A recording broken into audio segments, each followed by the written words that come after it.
Hi, folks. Welcome to another episode of Film Study. This is Ken McKusick, and we're here for a short episode today talking about an interesting point. And one of our good friends of the show, Brandon Croxton, is here to present it. But this is on first drive defense and some lack of success that the Ravens have had at that this year. So first of all, Brandon, thanks for joining.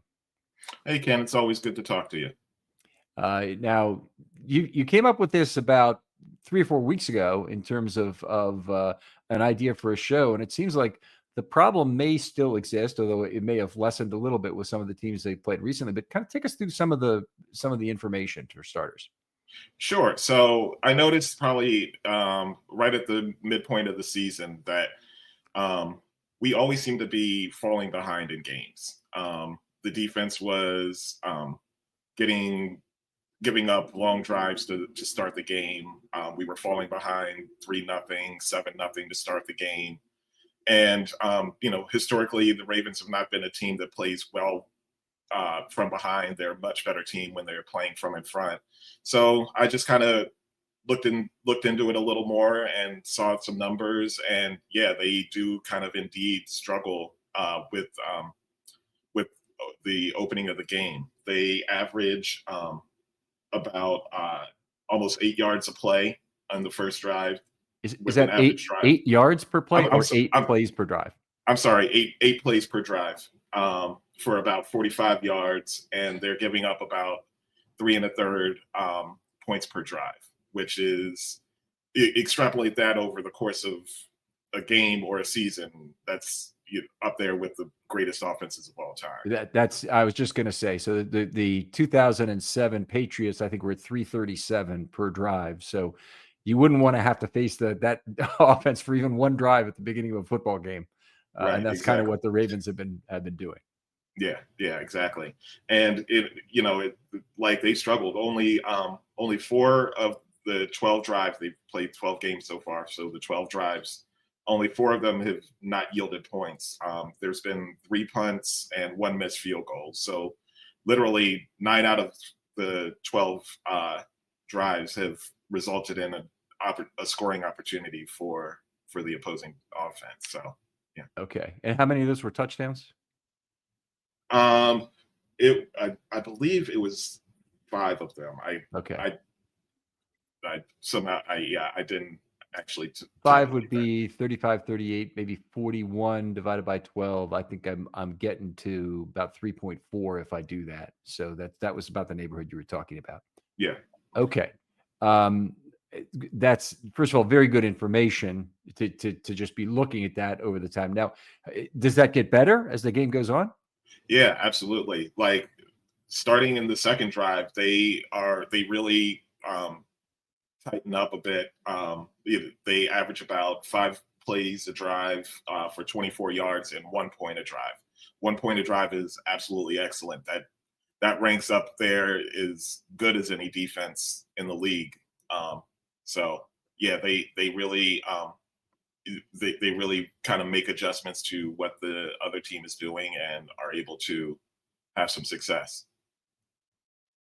Okay, so I should probably be looking at the defensive side of the ball here. So I'm going to try and look at that here for the year.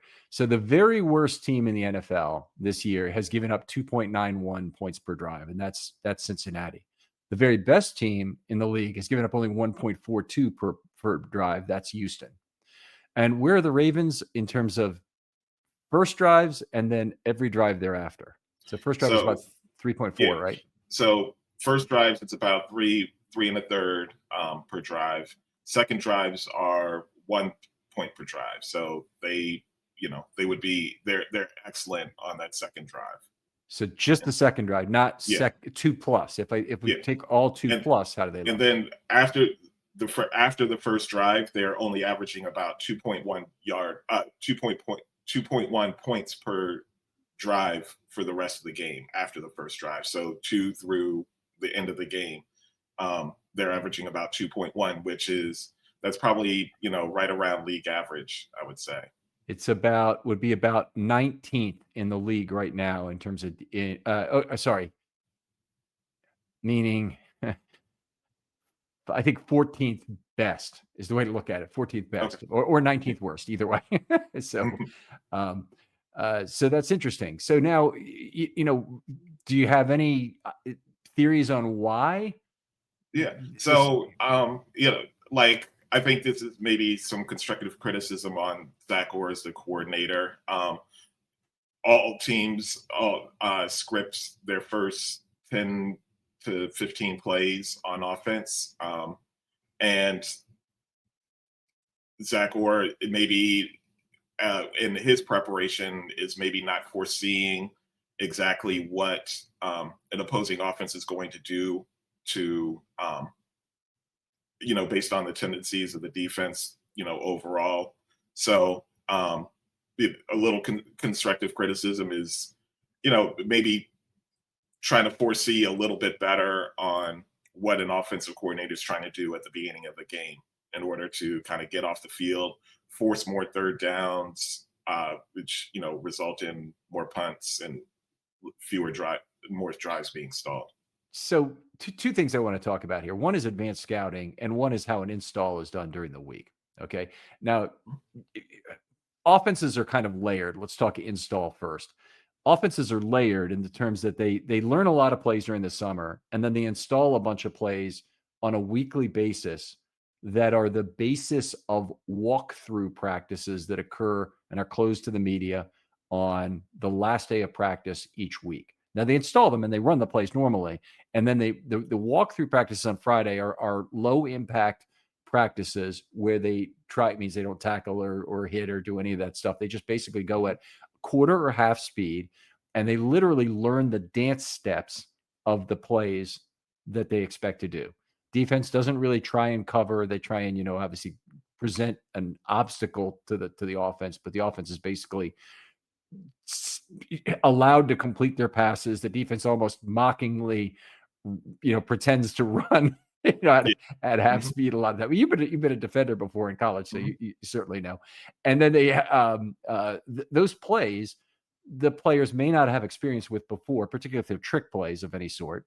And they learn them, and they literally learn the dance steps. It's 1, 2, 3, 4, break, 2, 3, 4, turn, Right. find the football kind of thing.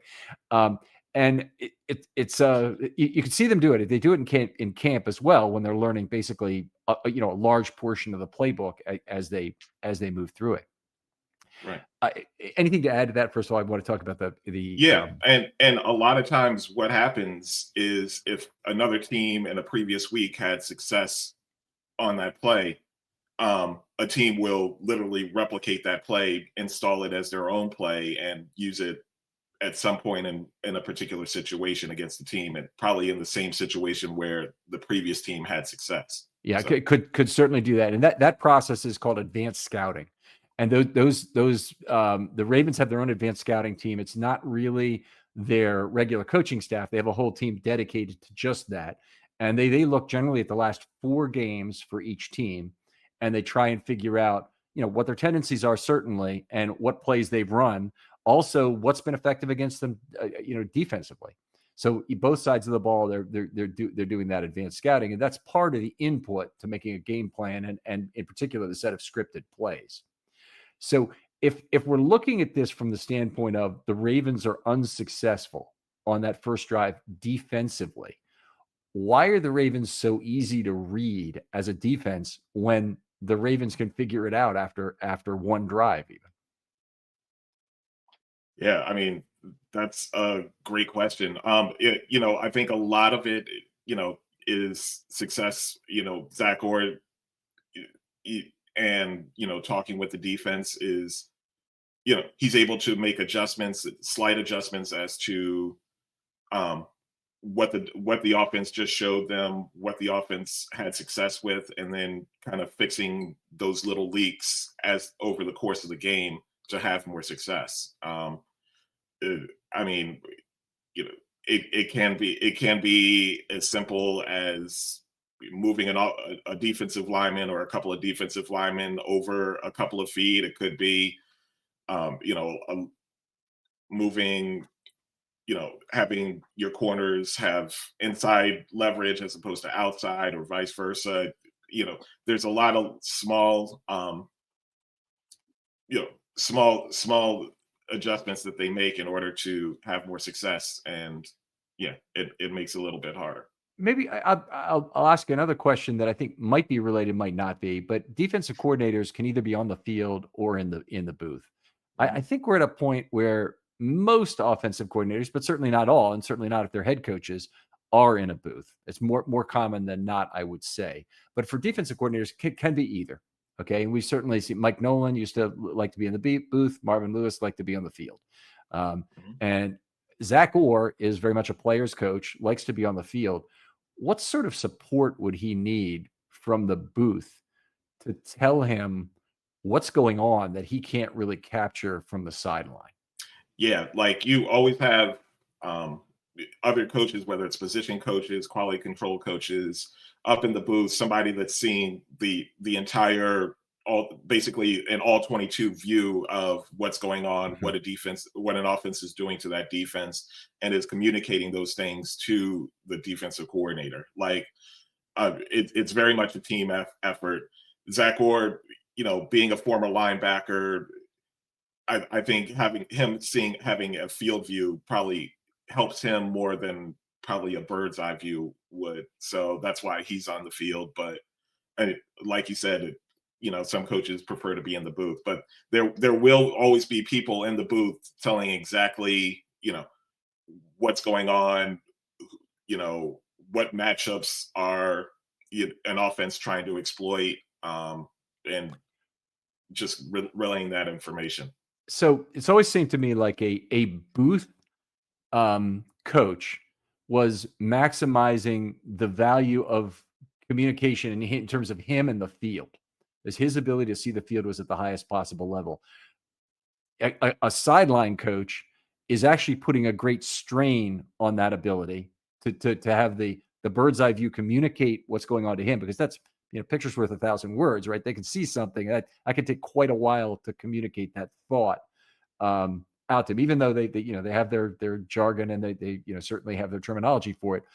But what he is maximizing is maxing his ability to communicate with players on the Mhm. field, and say, hey, you're not doing this right, or I need to see a higher level of effort, or praising them when they do good things, either one. Right, exactly. Yeah, like you said, or it's definitely a player's coach. I mean, you see it after the defense makes a big play or key stop. He's up there jumping on top, high fiving everybody. So, yeah, like he is very much trying to focus on the relationship he has with the players, and being able to foster that relationship in order to get success as well. There was an old thing that Casey Stengel used to talk about, you know, trying to make sure that the five guys, you didn't have to work on the five guys who were on your side or the five guys on the who wanted you out of there. You had to work on the 15 guys who were on the fence on the baseball team to try and make sure Mhm. they didn't go over Mhm. the bad side. Um, Mhm.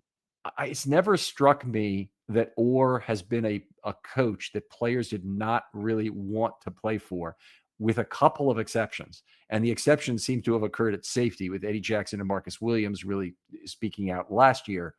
Um, Mhm. were there other examples of that you might point to this year? I haven't heard any examples of people being kind of anti-or on the team, but it seems very much like, especially the leadership on the defense, definitely has his back. Kyle Hamilton speaks all the time about how Mm. good of a job Orr does at putting the team in the right direction. Same with Marlon Humphrey. Two of your probably biggest players always talk about how important Zach Orr has been in getting a good defensive plan together. And that's important, that your team believes in you, your players believe in you, and believe that you are doing the right thing and putting them in the right direction. Because it, if they're not doing it, there will be players that absolutely voice that we this was a bad call, this was a bad game plan. That's why we gave up 30 points or whatever.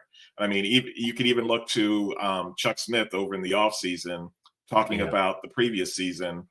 He talked about how Zach Orr was the one that really turned the defense around and fixed all the problems that were going on, and Yeah. that's how the defense became one of the better in the league at the second half of the season.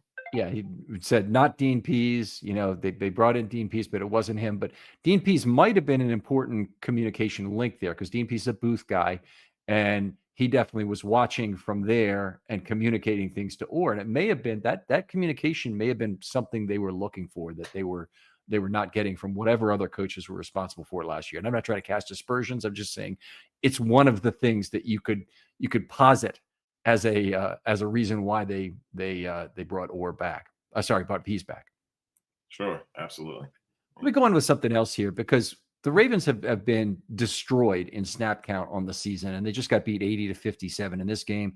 They've only had 3 games out of 12. 3 games out of 12 where they've had 60 or more snaps in the game, which is unbelievable to me. As someone who's followed this team for years, the average number of snaps in an NFL game is probably about 64 on offense, and to have there's a fair amount of peaking in that range too. It's certainly with between about 61 and 67 snaps, you'd have a fair percentage of the total games would fall into that area.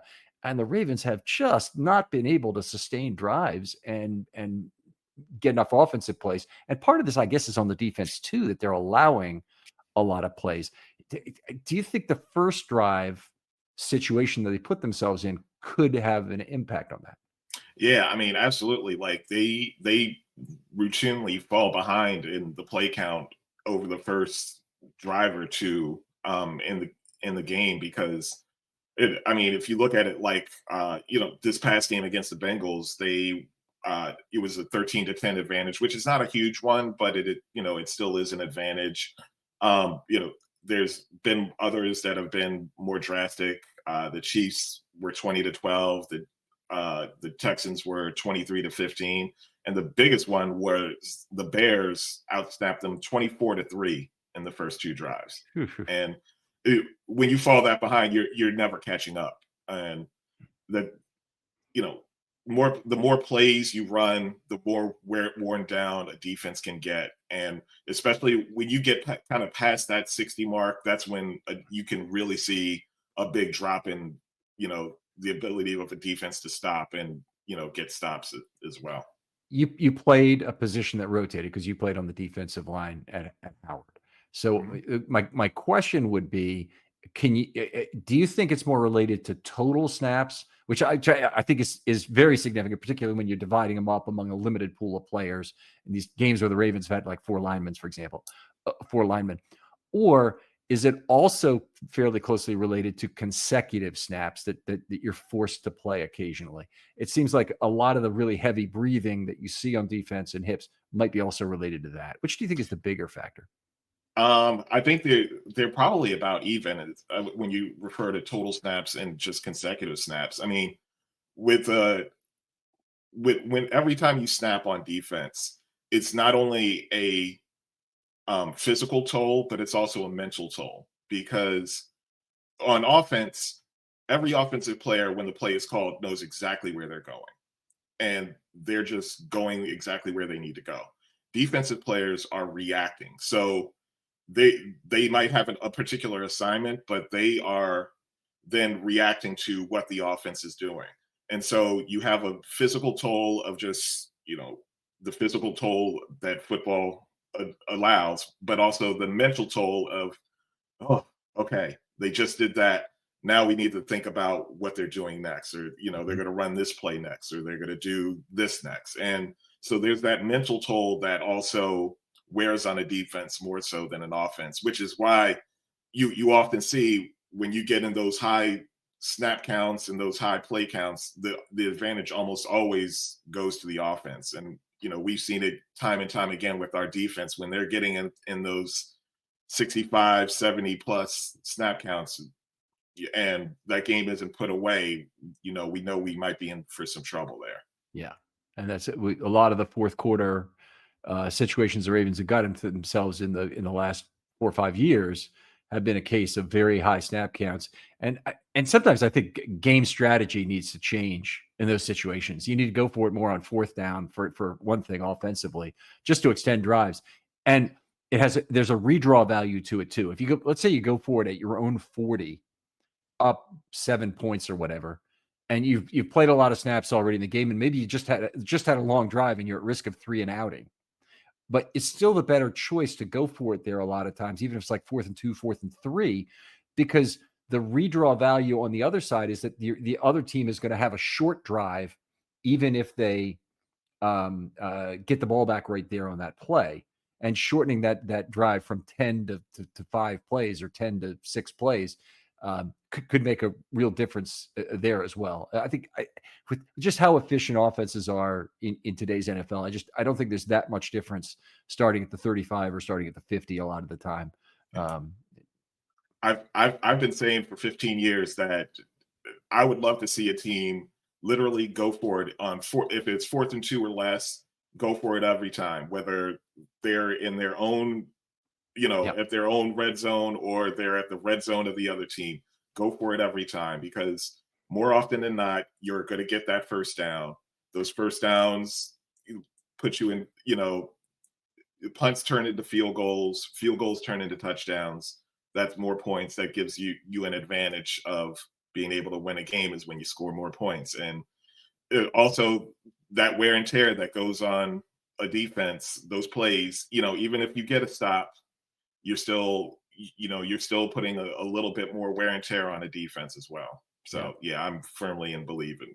Yeah, we have there's a system of demagoguery still in place with NFL color commentators, because they all grew up, basically they all played in an era, most of them that there was 10 to 20 years ago was when they were playing.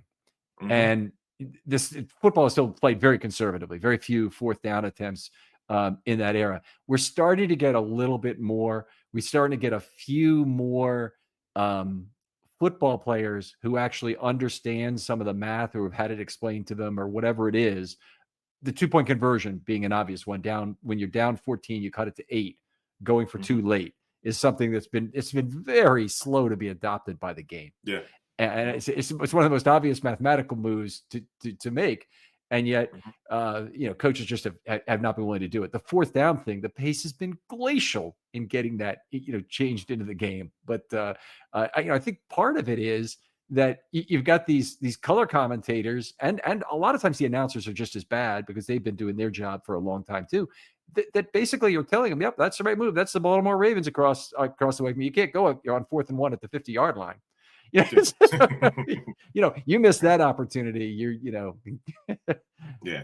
Good luck. I mean, I'd love to see the Ravens go for it all the time on 4th and 2. I mean, especially when you have a guy like Lamar that's that added threat as a runner. Every time I see that punt team, even when they're at the 35, I'm like, oh man, that's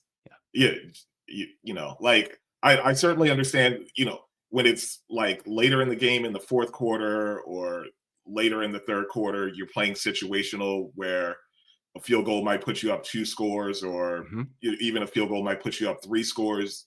Those are the times to, kick the field goal and play it conservative. But kind of in that first 2.5, maybe even 3 full quarters, I want to see you go for it every time. Right. I mean, you're much more likely to be closer to a neutral game script in those cases, and then it's just the math should take over. Basically, the simple math is this: any 4th and 1 anywhere on the field, it's always the correct decision to go for it, including from probably your own 9-yard line or 10-yard line. It might not be possible from the 9-yard line to have a 4th and 1, but anyway, let's get back to the topic here for a second, because one thing the Ravens have consistently done is to defer when they win the toss. Given their lack of success on the first drive defensively, is there any reason to believe changing that would be a good idea? I'm still of the mindset that it's better to defer and take the ball in the second half, because one of the biggest advantage is basically that middle 8, that last 4 minutes of the first half and those first 4 minutes of the second half. Like, if you're able to basically get that 2-for-1 where you are the last team to score right at the end of the half, and then you get the ball and you're the first team to score in the second half. I mean, it's a potential 14-point swing, or 10 or whatever. But the ability to have that is probably the most important is the biggest advantage of any game, and especially with this stuff just so randomly, as a coin toss can determine that.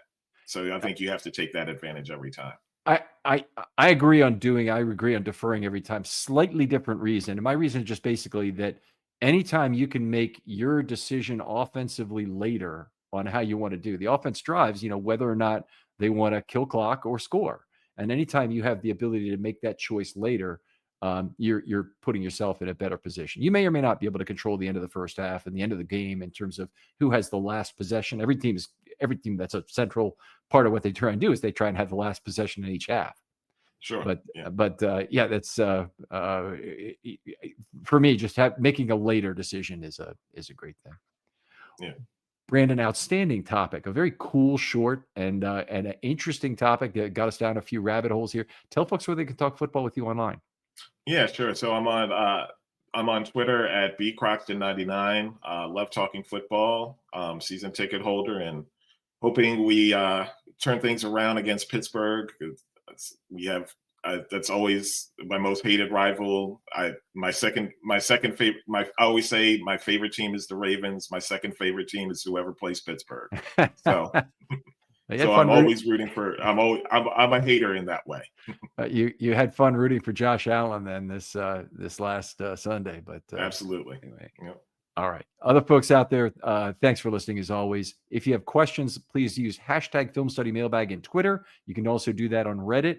And you can hit me up with an email if you want at filmstudy21@verizon.net with your questions. I'm trying to make some of them into video shorts. That's a new format I'm doing, and I'd like to do one per day. If I have enough questions, I'll do it that way. Otherwise, I have to come up with the topics myself, and I can do that. But I'd like to hear from you as well. Brandon, thanks again for coming on.